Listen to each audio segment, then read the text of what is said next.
people from Golden Farm. Oh my goodness, really exciting to see Fanny into the land of dawn. And yes, we are seeing it right now. This is match number 4. It's Z-Manx Raha up against Golden Farm ISU Esports.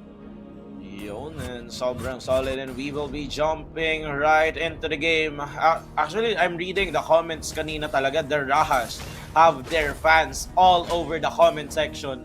Talagang super solid. Pero syempre naman, Golden Farm, magpapahuli ba kayo? Huwag kayo magpapahuli. I-spam nyo. Go Golden Farm. Go Isur dun sa comment section natin. Pero dito naman, they are all over the place na rin. Talking about the Ross, they are trying to go for the invade. Pero the cables are in. It will be connecting. Nandun yung Earth Shatter para manakap yung isa. Pero may knockups din naman coming in from Golden Farm. And medyo bulado na talaga. Kaya naman takbo muna dito ang members ng Z-Max Rahas. The collateral damage that Golden Farm ISU Esports received onto that team fight was really massive. They were forced to back away onto that situation. And look at that. The discipline again. I mean, every team here is so disciplined. They try to back away when they need to. And speaking of back away, no information onto the bush as Kayo will try to retreat all the way from the top side. And he will be going back, of course, into his mid side. And he will be going back. Pero this is a very interesting matchup because we've seen the early aggression being shown by the Rahas. Pero na compose naman ng Isur Esports yung kanilang mga sarili enough to not give any early kills from this Fanny because as I've said earlier, the Fanny is a snowball hero. I feel like all ML players know that, but speaking of snowball, they need to take this turtle to snowball into the game. Yes, snowball is really a big factor out here into the game. Every MOBA, especially Mobile Legends, is a very big factor, Ivan. Pero let's see what will happen out here onto the turtle side as we are going to be having a pause into the game. So turtle, first turtle of the game, 2-minute mark into the game. So we have been seeing like the dominant performance when it comes to damages by the Rahas. So they have been really showing what the damage output they can provide during the early game. So they are trying to apply pressure para sa side ng Golden Farm. So definitely that's a good start for them. Pero let's see if the Golden Farmers can really deny such issues or let's say such situation. They do need to deny that because I'm gonna emphasize this over and over again. This Fanny is what's needed to be shut down from the side of Golden Farms. They need to find a solution. Actually, they need to prevent this Fanny from even doing anything in this game. I mean, those steel wires are really a pain, I would say. Like, it could be a distraction, it could be an entry frag coming from their team. A lot of things can be the possible outcome when you use the steel wire and together with those cutthroats. But speaking of cutthroat, can they cut the throat right now? This is going to be a turtle clash right now. And yes, he got the throat. That's going to be the first kill of the starter right now. That goes the first blood by Kayo as they are trying to chase all the way to the other side of the jungle. But they decide to retreat immediately, getting one kill, getting the turtle.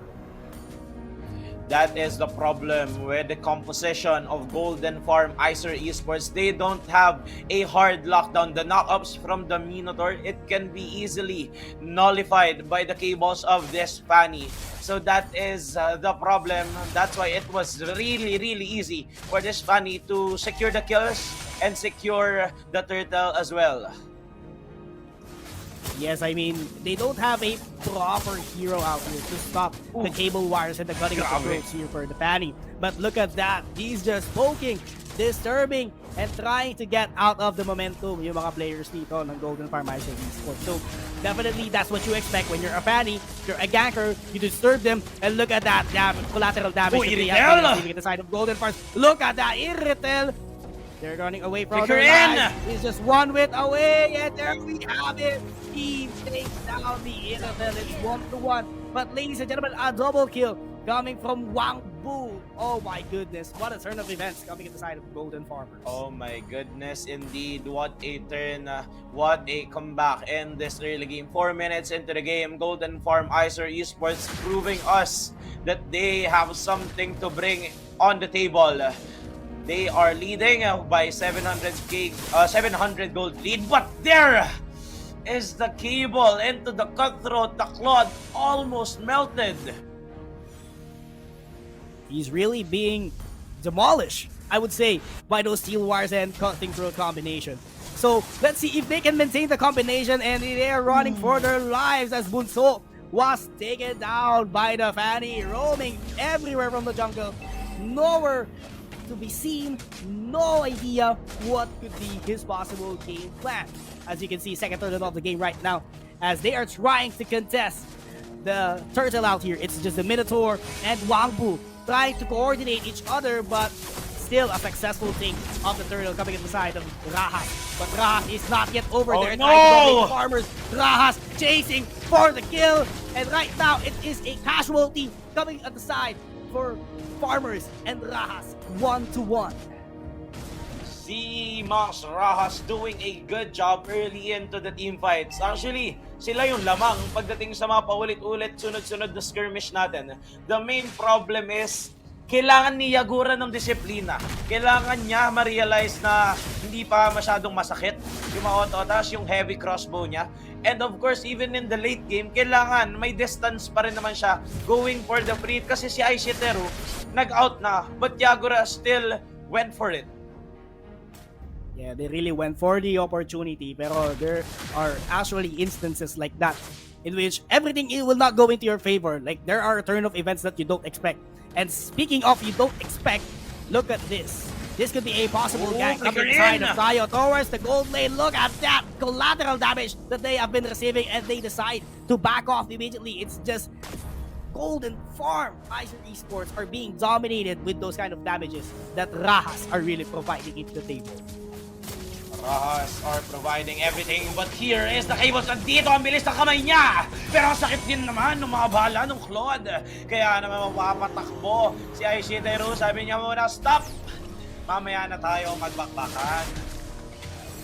Tama nga naman, Aishiteru, mahal na mahal niya kanyang mga kakampi, kaya di niya hayaang mamatay siya. Pero ito na nga, napalibutan na si Kayo na mga miyembro dito, ng mga farmers. It's go! Where to go? Aishiteru namatay. Golden Farmers from Icer Esports really turning the tables out here. They have the lead. They do have the lead, but in the bottom side, mababasag yung Torre. Pero nandoon yung final slash, pero hindi pa naman yon ang huli. Dahil nandito pa ang muling bakbakan, dahil gumugulong-gulong na ang gulong ng palad sa may baba. Gumugulong-gulong na papunta sa pagong. Pero makikita ba natin kung kukunin nila ang pagong? They are just zoning out each and every members of the Rahas right now. Pero look at the trade-offs and the scaling coming from this Irritel and Claude. Talaga naman trabaho lang sila. Do the late game, do the pokes, do the damages. And right now, nakikita natin, pinapatay na dito yung pagong. Sinusubukan na makuha. And right now, it is a 4v2 with the advantage of the farmers. Make that one of 5v2. Maling desisyon na pinasok ng Rahas ang mga farmers. Look at that. Ultimate coming from the Claude. Oh my God. The collateral damage they have receiving, but Tayo, turn of events, and Bunso with a good trade, still a double kill. Multiple trade-offs are happening right now. Aishiteru takes down a casualty right now. It is 2-2. 2 versus 2. Nothing's gonna happen. They won't be taking the turtle itself. 2 is to 2, but the middle lane tower falls in the hands of Rahas. What is the next objective? Sa dami ng nangyari doon, hindi na nakuha yung turtle, naging Lord na. Oh my goodness, what a change of pace that they have been providing for both these teams. And Aishiteru with a quick bang onto the bottom side. It's 2v1. Very confident take down the kill. There goes the cutting choke. The cable wires are there. Let's see if they can shot down. Yes, you're in. And right now, the backup is here. Trying to go for the 2v2 situation. Shot down once more for Wang Bu. And right now, it's 2v1 situation. Are they going for the tower dive? No, they decided to back away and engage the Lord. They will be starting up the Lord. Alam nila na si Aishiteru ay kayang makabalik in an instant. Ang gandang zone na ang pinapakita dito ng ating Edith. Ano na nga ba ang gagawin ng Golden Farm to try and steal this Lord? Super K, a very very super zone. Talagang pinapakita niya, no contest for the first Lord of the game. Nowhere to be found ang farmer sa kanilang jungle. Oh my goodness, you own that. You're a farmer out here. Pero grabe dito talaga yung pinapakita collateral damage ni Kayo kanina pa. It's just he was really picked off in other clashes. Kaya naman dikit na rin dito yung laban. Still, a lot of room para sa Golden Farm na may baliktad yung laro. And as you can see, the Lord is already marching towards the bottom lane wherein sobrang daming tao dito at the side of the Rahas. So definitely, they will try to go for the kill here. Try to push it all the way from the base and possible if they can end it. But I think it won't be the case since this is just the first Lord of the game. So definitely the HP is not enough to sustain the turret hits and of course the retributions and of course the damages of the heroes of Golden Farm Icer Esports. Pero mag-isa dito, si Yagura, ano na nga ba ang gagawin nila? Pero nandun yung remove manipulation to try and lock this Iritel down. Nandun yung sprint niya naman. Samantalang Blazing Duet ang i-invest ni Izuna pero wala naman silang mapapatay. Nandun ang gulong ng palad pero wala na siyang makaabutan and they will back away. The Lord is already dead. Disiplina and respeto muli ang ipapakita nila. I do have to agree na kailangan na lang talaga nila umalis on that situation. Look at the turrets, the comparison. It's 5-0 despite sobrang lapit ng gold. It's just the Golden Farm Icer Esports is really behind when it comes to turret pushes. So this is a big disadvantage coming from them. They really have to defend things carefully. Especially na the second Lord is just 80 seconds away. So they really have to reassess the situation. Take down the Fanny, I would say, in the higher chances of getting the Lord, the second Lord, I would say. And let's see if they can actually finish off the play. But right now, they are trying to reassess it again. They're backing off. They're trying to defend all the lanes that they have to do. They do need to defend. They do need to balance out the map. This is getting bigger for the side of Rahas. The lead is snowballing as we've said kanina and yun na kailangang i-balance out ng Icer Esports. They do have the skills, they do have the arsenal dito para ma-balance out. They just need to execute it properly. And as you've said, the Lord might be the key. Yes, I mean, every situation, key is the possible. Look at that key by Wow Boy. Talaga namang napawaw lahat ng nanonood sa damage na pinakita niya doon. And he was taken down by Shiteru. And that's what they need right now. 20 seconds on the clock until the Lord spawns. They have enough time to take it down faster than they expected. It's just they have to zone out other members of the Rahas and they can clearly take the Lord. They need to start this Lord off. Pero yung Fanny, mabilis din. Pero final slash ang mabibitin naman. Hindi sapat yung damage nila para patayin yung Iritel. Nandun yung sprint into the heavy crossbow. Minoan's Fury to nakapuan. Pero nandun din naman yung AGs para maligtas ang isa. Napakagulong teamfight na sobrang spread out nila. Sino ang hahabulin? Sino ang papatayin? Medyo delikado yung pulado na ang dalawa. Nandun naman yung gulong ng palad. Pinoprotektahan ang mga kampi niya. Pero yung baka, ginawang tapa. Mananak up pa ang Arlot. Pero nandito naman yung paghabol nila dahil 5 members strong ang Rahas chasing down Golden Farm. The recovery from Aishiteru all the way from respawning base to the jungle river for the Lord. They really reassess the situation. I would say talagang na-balance nila yung team fight. His teammates was able to hold off during that team fight. And I would say yun talaga yung kanilang goal because probably Aishiteru has the most damage provider into their team. So definitely they need someone who can really pick off a kill such as Aishiteru, and right now they got the second Lord of the game. Fanny cannot be locked down dito. Yes, may mga oopsie siya kanina. And actually, yun nga, yung pinaka-recent oopsie niya, yung na-pick off siya doon sa may top side. But Aishiteru, mahal na mahal niya yung mga team niya. Minake sure niya na makakabawi sila. But what's scary for the side of Golden Farm Icer Esports, ang ganda ng flow ng minion waves dito na Rahas. Yes, it is really in their favor. Talaga namang kailangan nilang ma-maximize yung mga gantong situation, no? Pero kung titignan natin, the pressure is still there para sa side ng Golden Farm. They don't know what to defend. I mean, they are trying to take care of the mid lane since yun na lang yung pinaka-abanti nilang Tore. Pero the Lord keeps on marching all the way to the bottom side in which they are having a hard time or deciding kung ano ba yung una nilang i-def. And right now, that is the Lord taking down the first turret into the base. 2 turrets left para sa kanila and they are feeling the pressure right now. Grabe yung pinapakitang damage output dito ng Rahas. Grabe nga yung pinapakitang damage, output, and paano nga ba sasagot ang Golden Farm? They need to farm away right away dito sa ating laro dahil unti-unti nang kumakatok. Humihingi na ng Aguinaldo ang side ng Z-Max Rush dito sa ating laro. Humihingi na sila ng Aguinaldo kahit tapos na kasi ang Halloween. Talaga naman tinatakot pa rin nila. At the same time, kakatok sila para sa Aguinaldo dito. Pero as you can see, I think Rahas, I mean Golden Farm out here is trying to clear the waves in order to fight another batch of clash towards the Lord. So they really have to get it for their own good. Like they can utilize the Lord for, let's say, defending their bases or their base.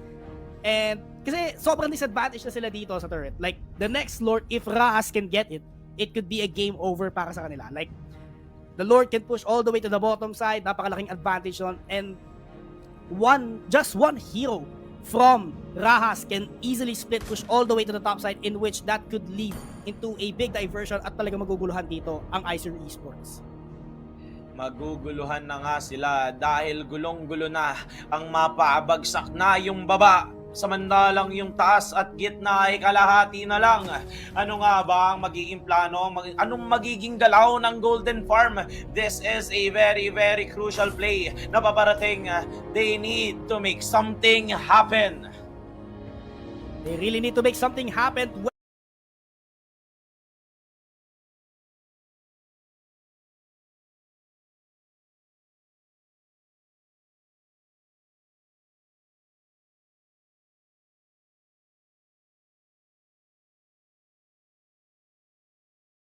20 seconds on the clock bago mag-spawn ang Lord. Again, it's the farmers up against the Raha. Sino nga ba talaga ang mas malakas sa mga Raha nga ba o mga farmer, and trying to give para sa side ng Golden Farm? It's just Aishiteru together with his company trying to poke things up para mag-engage dito ng clash. They really want Golden Farm Icer Esports to make a mistake in this clash in order to secure their own victory. Pero nandito na nga, nagkakambahan na. Makikita ang isa. Final slash naman na hindi pa bibitawan pero umaharap yung Iritel dito. Nandito si Yagura. Gusto na atang pumatay ng kalaban nila. Nandito, tamang bushing lang. Ang isa nandito, masaspot ng Rafaela, si Minotaur. The Lord has been started up. Sino nga ba ang makakuha? Yung backside, medyo malayo pa pero tinutunaw na nila. Nandun yung Holy Baptism. Mapapatay na yung baka. Wala ng Minowan's Fury na mabibitaw pa. Nandito yung heavy crossbow na napakasakit. Yung Eve, ang tina-target lock niya. Bagsak na yung Eve, wala ng real world manipulation. Hindi mo kami mamamanipulate dahil kayo ang mamamainusan. That is subtraction. Gulong ng palad, lumalayo. Yung Arlot ay humahabol. Final slash nga ba ang gagamitin pero mukhang wala pa yung cooldown. And Lord na ang gusto ng side ng Rahas. No need to wipe out, sabi ng mga Rahas dito. They just need the opportunity para makuha yung Lord ng mabilisan. And there we have it. Nakuha na nila dito yung Lord. They have what they want, and right now they are going to their original game book, which is go for the split push. I would say talagang bibigyan nila ng attention tong Lord na to, and they will maximize the potential of it. Dahil makunat na to. This is not the first Lord of the game, so definitely it has more HP. It can provide more damage. So napakaganda rin ng minion wave dito ng Rahas. If you're going to take a look at it, it's not gonna meet halfway dun sa bottom side. At talagang kiniklear dito maigin ng wave na kanilang Fanny, which is Aishiteru, going to the top side for a possible split push para ma-distract dito ang side ng Golden Farm Icer Esports. Lahat ng distraction, lahat ng operation ay kanila nang ginagawa dito para makuha ang pagkapanalo. Rahas versus Golden Farm, sino ang magwawagi? And yung Batala ay nagtutulak na muli. Nandun sila sa may bottom side. Sino ang papasukin nila? Yung backside gagamitin na yung Torches Busangs. Pero mananakap ang dalawa with the Minoan's Fury. Nandun yung Blazing Duet sa may likod. Pero meron naman siya Wind of Nature. Napakagulong team fight dahil dun sa may likod. Yung Claude ay babagsak na. Holy Baptism sa isa. Pero tower lock na yung Iritel. And the Rahas will come out on top. No need to kill everyone, sabi dito ng mga Rahas. Kumuha ka lang ng mag-isa o dalawang magsasaka. Kami na ang bahalang patumbahin ang kanilang pundasyon. Magsasaka kayo. Kami ang may-ari ng lupain. The land of Dawn is ours. And tignan natin sa ating post-match. Paano nga ba nagwagi ang Rahas? Actually, hindi na nakakagulat dito, no? As you can see, pretty balanced ang distribution dito ng rating ng mga Rahas. All of them having that gold badge. At yung edit yung kanilang MVP, which is Super K. So, we haven't been paying much attention kay Super K kanina. Pero his role on those clashes has been really significant para sa kanilang team. They were able to sustain all of the damages together with Zero, which is Rafaela. And the follow-up damage for Yagura, Kayo, and of course Aishiteru was there, especially yung na-takedown nila si Aishiteru and he was able to recover all the way from the base up to the Lord. And they take the win. As we can see here, the team fight participation is spread all around the members of the Rahas. They made sure they were compact. They had their chemistry and they carried it all throughout the game. Good game still from the side of Golden Farm, but in the end, it's always the Rahas who will take the win.